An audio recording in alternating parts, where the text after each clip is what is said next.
হেই আমার প্রিয় ভাই ব্রাদার, তোমাদের জন্য আজকে একটি সুখবর রয়েছে। তোমরা কি জানো আমাদের সকলের প্রিয় এনএক্সটি নোমান ভাই, যিনি কিনা অনেক কাঠখড় পুরানোর পরে অবশেষে ভিভাস পেয়ে গেলেন। তো চলো এই কথাটা তোমরা আমার মুখ থেকে না শুনে নোমান ভাইয়ের মুখ থেকে শোনা যাক। ফাইনালি ভিভাস কিন্তু পেয়েই গেলাম।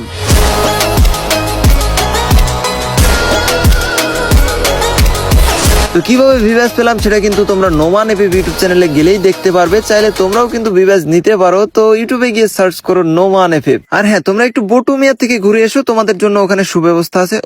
বট্টপ। তো অনেক অনেক অভিনন্দন নোমান ভাই, দোয়া করি আরো সামনের দিকে এগিয়ে যাও। আর ভাই, তোমরা যদি জানতে চাও নোমান এফএফ কিভাবে ভিভিএস পেলেন, তো এটা জানতে হলে অবশ্যই নোমান এফএফ ইউটিউব চ্যানেল থেকে তোমাকে ভিডিওটা দেখে আসতে হবে। তো এখানে ভিডিও আপলোড দেওয়া আছে, সবাই মিলে নোমান এফএফ ইউটিউব চ্যানেল থেকে ভিডিওটা দেখে আসবে। আর এত দূর অব্দি যারা ভিডিওটা দেখে এসেছো, ভিডিওটা ভালো লাগলো অবশ্যই ভিডিওতে একটা লাইক দেবে, আর চ্যানেলটি সাবস্ক্রাইব করা না থাকলে তোমাদের ছোট ভাই মনে করে হলেও চ্যানেলটি সাবস্ক্রাইব করে দেবে। তো ভালো থাকো, সুস্থ থাকো, আল্লাহ হাফেজ।